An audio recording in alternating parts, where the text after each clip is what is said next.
እሺ ተመልካቾች እንዴት ናችሁ? ዛሬ ሲምፕል የሆነ ጥያቄ በመመለስ ወይ ደግሞ በመጠየቅ ፕሮግራማችንን እንጀምር እስቲ። የራሱ መኖሪያ ቤት የሌለው ሰው በጭንቅላታችሁ አስቡ። የራሱ መኖሪያ ቤት የለም፣ ተከራይቶ ነው የሚኖረው። ነገር ግን በወር 200,000 ብር ደሞዝ አለው የሚባል አንድ ሰው አስቡ። የራሱ መኖሪያ ቤት ያለው በራሱ ቤት የሚኖር ነገር ግን በወር 10,000 ብር ብቻ ደሞዝ ያለው ሰው፣ ገቢ ያለውን ሰው በጭንቅላታችሁ አስቡ። ከሁለቱ ሰዎች ሀብታም ማን ነው? ደሃ ማን ነው? ሎጂካል የሆነ መልስ ለመመለስ ሞክሩ እስቲ። ወይም ደግሞ በቃ በየቀኑ ስራ ለመስራት ብሎ ከቤቱ የማይወጣ ነገር ግን የሚያከራየው ቤት ኖሮት በየወሩ 100,000 ብር ገቢ የሚያገኝ ሰው በጭንቅላታችሁ አስቡ። ደግሞ በየቀኑ በቃ ስራ እያለ እየወጣ ስራ ውሎ እየመጣ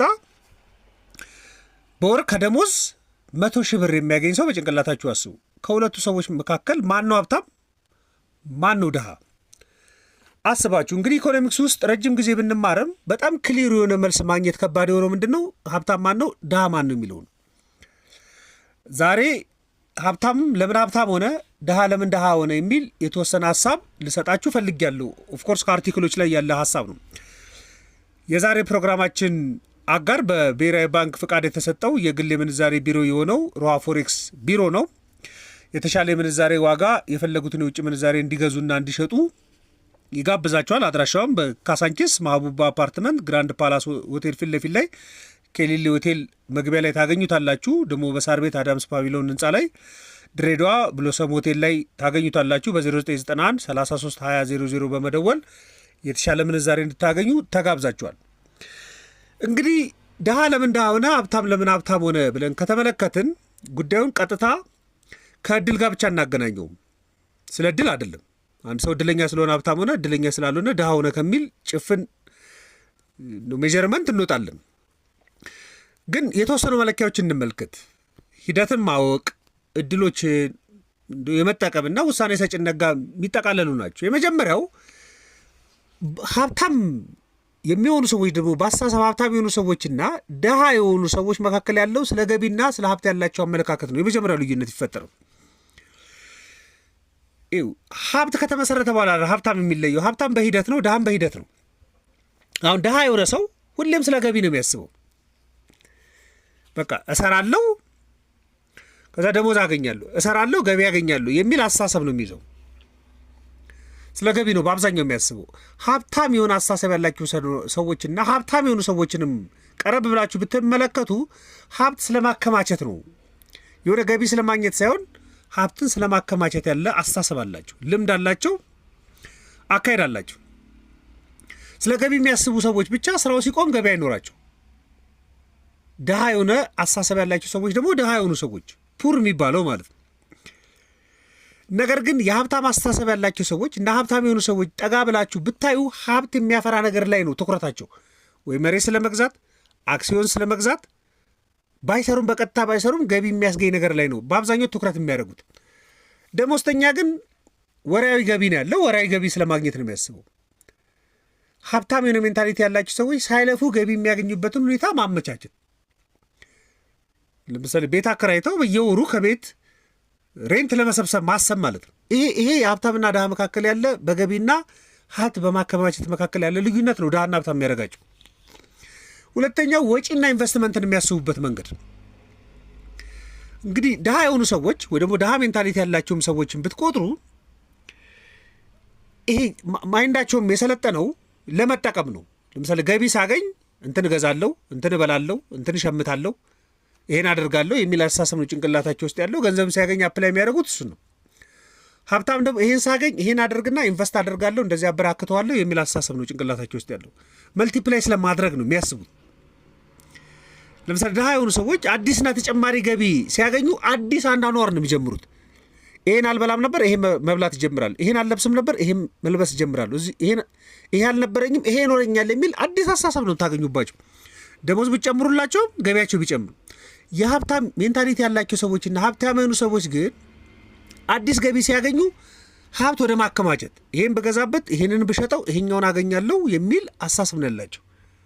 ለምሳሌ የሀብታም ሜንታሊቲ የሌለው ሰው በጣም ከፍተኛ ገንዘብ ብሰጡት የቤት መኪና ሊገዛ ይችላል።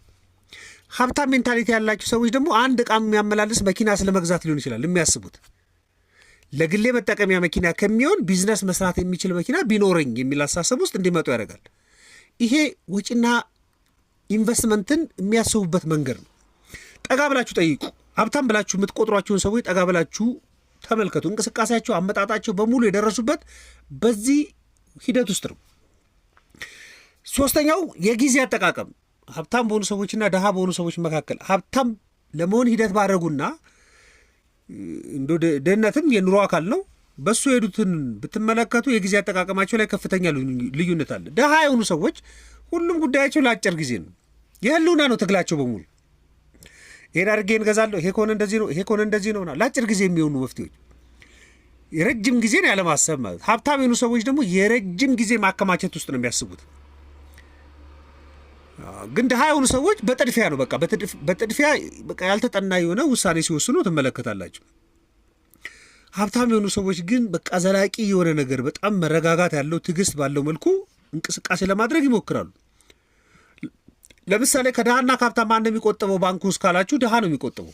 የእውነቱን ለመናገር በቃ ለአጭር ጊዜ ፍላጎት ስፈልገው ሂጅ አውጥቼ ይጠቀምበታለሁ የሚለው። ባንክ ውስጥ በብድር የተጠለቀለቁትን ደግሞ ሰዎች ብትመለከቷቸው ሀብታሞች ናቸው።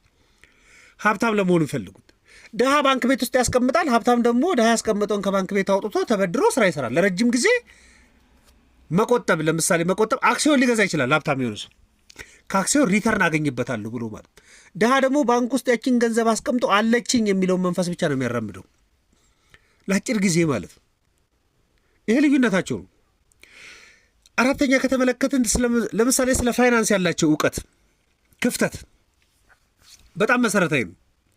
ለምሳሌ ትምህርት ቤት በአብዛኛው እንግዲህ የሄድን ሰዎች በአብዛኛው የምንማረው ስለምንድን ነው? በቃ ብር ስለማግኘት ልንማር እንችላለን፣ ግን እንዴት ስለማበራከት ልንማር አንችልም። ለምሳሌ ትምህርት ቤት የሚሄድ ሰው በሙሉ በአብዛኛው ተምሮ ስለመቀጠር፣ ተቀጥሮ ደሞዝ ስለማግኘት ነው። የትኛው ቦታ ላይ ነው የተሻለ ደሞዝ ያለው የሚለው ነው እንጂ ደሞዜን ከተቀበልኩ በኋላ እንደዚህ ይህን ሰርቼ አበራክቷለሁ የሚል አይደለም። ስለ ፋይናንስ ያለው እውቀት በጣም ዝቅተኛ ነው። በኮሌጅ ገብተን እንማራለን፣ ግን ስለ ግብር ያለን እውቀት ደካማ ነው። ስለ ኢንሰንቲቭ ያለን እውቀት ደካማ ነው። ኢቨን ስለ ካሽ ፍሎ፣ ስለ ስራ ፈጠራ ያለን እውቀት በጣም ደካማ ነው። ሀብታም የሆኑ ሰዎች ከሜንታሊቲያቸው ጀምሮ ካያችኋቸው ከልምድ ወደዚያ አስተሳሰብ ውስጥ ይመጣሉ። ምናልባት ወርሶም ሊሆን ይችላል። ለምሳሌ ፊደል ቆጥሮ የመጡ ሰዎች ብድርን ብትጠይቋቸው፣ ስለ መበደር ብትነግሯቸው ስለ ሪስኩ ነው ጭንቅላታቸው ውስጥ የሚመጣው። ኧረ ዕዳ ነው በስመ አብ መበደር ምናምን ከባድ ነው። ሀብታም የሆኑ ሰዎች ግን የምታስቡት ብድሩ ይገኝ እንጂ እድል ነው የሚሏቸው። ስለ ፋይናንስ ያለ እውቀት ነው ይሄ። በኑሮም በልምድም በትምህርትም ሊሆን ይችላል። ግን ትምህርት አያስፈልገኝም ኢንተርፕረነርሺፕ ነው ሰርቼ እዚህ ቦታ እደርሳለሁ የሚሉ ሰዎች ከተመለከታችሁ፣ ያመለጧችሁን ሰዎች ከተመለከታችሁ፣ የተወሰናችሁት ዩኒቨርሲቲ ስትሄዱ ቴክኒክና ሙያ ብማር ስራ ፈጥሬ እሰራለሁ ያሉ ሰዎች ይህኔ ሌላ ቦታ ናቸው ያሉት። ስለዚህ ስለ ፋይናንስ ያለ እውቀት ሀብታምና ድሃ አድርጎ ሰዎችን ሊያስቀር ይችላል። እንግዲህ አንዳንዴ በላይ የተማረ ሰው ሀብታም ለመሆን ይቸገራል። እውቀት ይኖረዋል ግን ሀብቱ አይኖረውም ሲባል ትሰማላችሁ። ወይ ደግሞ ያለውን እውቀት ወደ ሀብት ኮንቨርት ለማድረግ ይቸገራል ትላላችሁ። ምክንያቱም የተማረ ሰው ስጋት ሲተነትን ነው የሚለው። ያልተማረ ሰው ግን ያልተማረ ማለት በቃ ፍጹም ያልተማረ ማለት ሳይሆን ግን ዝቅተኛ ሪስክ ነው። በቃ ሪስክ አናሊሲሱ ላይ ዝቅተኛ ነው። መበደር፣ መጀመር፣ መስራት፣ መግዛት፣ መሞከር፣ ከከሰሩ በኋላ ድጋሚ ለመነሳት መሞከር፣ ይሄን ልምድ ታያላችሁ። የተማሩ ሰዎች ግን በቃ የተማሩ ስለሆኑ ሀብታም ናቸው ማለት አይቻልም። ስለ ፋይናንስ ያለው እውቀት ልዩነቱን ይፈጥረዋል። ለአደጋ ያለም አመለካከት ሪስክ የምንመለከትበትን መንገድ እሱም ድሃና ሀብታም የሚፈጥረው አንደኛው እሱ ነው። ለምሳሌ የሚወስዱት ሪስክ አሁን ድሃ የሆነ ሰው ስጋት ብቻ ነው የሚተነተው። ባይሆንስ፣ ባይሳካስ፣ ባይገኝስ ምናምን የሚሉ አስተሳሰቦች። ሀብታም የሆኑ ሰዎችና ሀብታም ሜንታሊቲ ያላቸውን ሰዎች ብትመለከቱ ግን ስለሚቻልበት ቻንስ ነው የሚያዩት። ተበድሬ አተርፋለሁ እንጂ ተበድሬ እከስራለሁ የሚለው አይደለም ጭንቅላታቸው የሚደፍ ነው። ለአብዛኞቻችን ግን ተበድሮ ስለመክሰር ነው፣ ተበድሮ ስለመታሰር፣ ተበድሮ ስለ ሪስክ ነው የምናስበው፣ ንብረትን ስለማጣት ነው። እነሱ ግን ተበድሮ ስለማበራከት ነው የሚያስቡት። በቃ አንድ ስህተት ድሆችን ቶታሊ ሊያጠፋቸው ይችላል። አንድ ስህተት ግን ሀብታም ሜንታሊቲ ያላቸው ሰዎች ድጋሚ እንዴት መነሳት ይቻላል፣ እንዴት እንደገና ካፒታል ማግኘት ይቻላል፣ ከነማን ጋር በጥምረት መስራት ይቻላል የሚለውን አሳሰብ ነው የምትመለከቱት። ብዙ ሰዎች ጠጋ ብላችሁ ጠይቁ። የሚነግዱ፣ የሚሰሩ፣ ኢንቨስት የሚያደርጉ ሰዎች፣ ስራ የሚፈጥሩ ሰዎችን ሄዳችሁ ተመልከቷቸው። በቃ ሀብታም ሜንታሊቲ ያላቸው ሰዎች በቃ የተለየ ነገር ያዘጋጃሉ፣ ዋስትና ይሰጣሉ፣ ማከማቸት እንዴት እንደሚቻል ያውቃሉ። በቃ ድሃ የሆኑ ሰዎች ስለ አንድ ገቢ ሊያስቡ በቃ ደሞዛቸውን ካገኙ እሰይ በቃ ደሞዜን አግኝቻለሁ ደሞዜ ተጨመረልኝ ብላ ተረጋግቶ ሊኖሩ ይችላሉ። ሀብታም ሜንታሊቲ ያላቸው ሰዎች ሀብታም የሆኑ ሰዎች ብታያቸው ግን የተለያየ የገቢ ምንጭ ስለመፍጠር ነው ጭንቅላታቸው ውስጥ ያለው። እሱን አፕላይ ስለማድረግ ነው። የተጨማሪ የገቢ ምንጭ ካልተገኘ አለመረጋጋት ስሜት ነው የምትመለከቱባቸው። ይሄ በሙሉ ልዩነት ነው። ደግሞ ሂደትን በቃ ሲስተምና ሂደትን ደግሞ የመመዘን አቅማቸውም ልዩነት አለበት። አንዳንዴ ሀብታምነት ኢፈርት ብቻ አይደለም።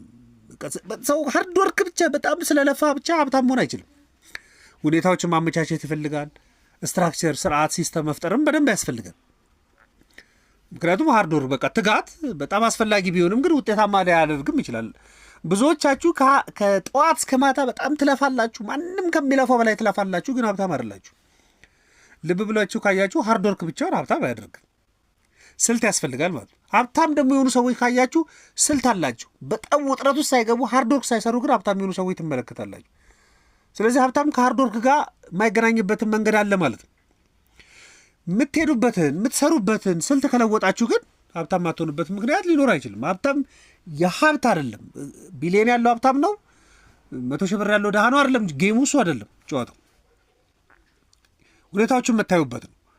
ከአስተሳሰብ ነው የሚጀምረው። ለምሳሌ ሀብታምነት በጭንቅላት ውስጥ ተፈጥሮ ነው ታች የምናወርደው። ድህነትም በጭንቅላት ውስጥ ተፈጥሮ ነው ድሃ የሆኑ ሰው።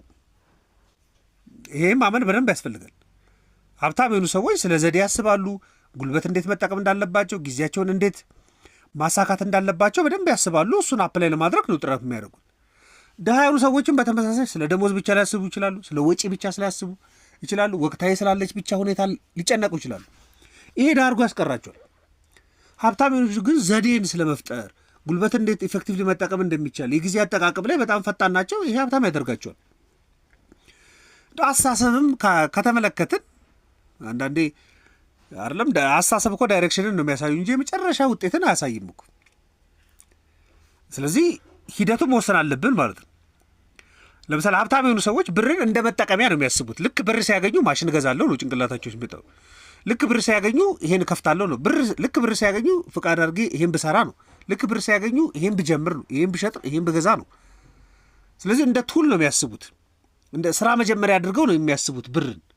ድሃ የሆነ ሰው ግን ልክ ብር ሲያገኝ እንደ ሽልማት ነው የሚቆጥረው። በቃ አሁን ልብሴን እገዛለሁ፣ በቃ ይሄን ምግብ አደርጋለሁ፣ በቃ ይሄን እንደዚህ ዝናናለሁ፣ ይሄን አደርጋለሁ። በቃ ስለ ክፍያ ምናልባት የሁላ ብር አለኝ ብሎ ስለ መኩራት ሊሆን ይችላል የሚያስቡ እንጂ ስለ ማበራከት አያስብም።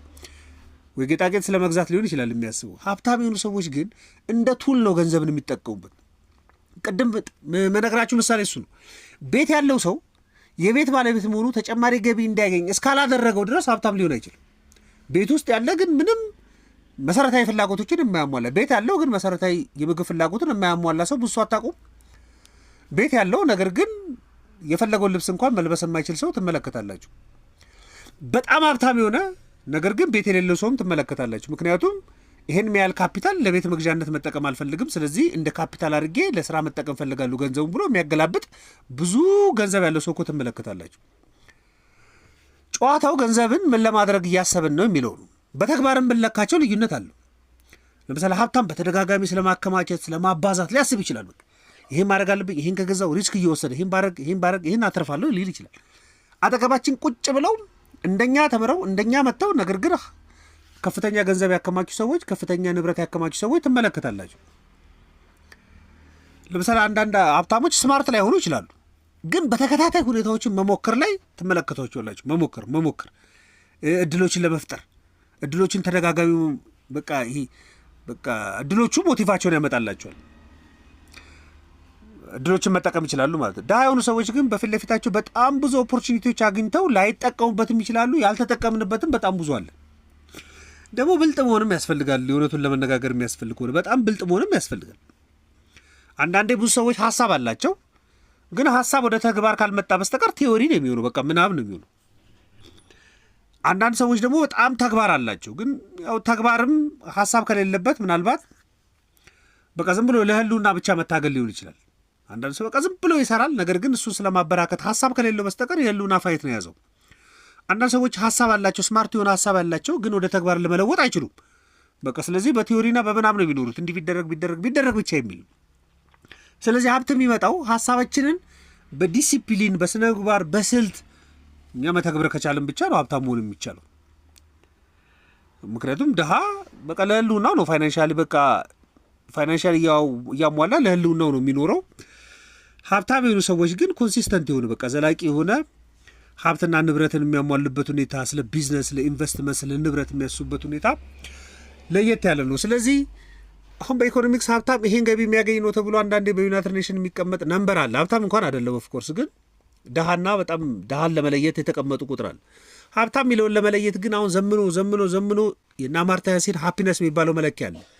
አንድ ሰው ቢሊዮነርም ቢሆን የመኖር ነጻነት ከሌለው በስተቀር ድሃ ነው ሰውዬው። አንድ ሰው ቢሊዮነር ቢሆንም ነጻነት የማይሰማው ከሆነ በቤቱ መረጋጋት ከሌለው ሰውዬው ድሃ ነው። የመጻፍ መብት ከሌለው፣ የመናገር መብት ከሌለው፣ የመንቀሳቀስ መብት ከሌለው፣ የደህንነት ስሜት የማይሰማው ከሆነ ሰውዬው ድሃ ነው። አሁን የመጨረሻው ስካንዲኔቪያኖች መለኪያና የሃፒነስ የሚባለው መለኪያ እዛ ደርሷል። በ18ኛው በ19ኛው ክፍለ ዘመን ደግሞ ሳይክልም ያለው ሰው ሀብታም ነው። በቃ ሳይክል አንድ ሰው ጋሪም ካለው ሀብታም ነበር። እያደገ መጥቷል። አሁን ደግሞ በቃ የሳይኮሎጂውም ተጨምሮበት ሀብታምነት ከፊዚካል ከሚታዩ ነገሮች ውጪ ያለውንም የሚዳስስ መሆኑን ሀሳብ ለእናንተ ለማጋራት ነው። ማንኛውም ሀሳብ አስተያየት ካላችሁ ዘኢትዮጵያ ኢኮኖሚክስ ቪው ቴሌግራም፣ ፌስቡክ ላይ ልትልኩልኝ ይችላላችሁ። ለነበረን ቆይታ በሙሉ ከልብ አመሰግናለሁ። መልካም ቀን።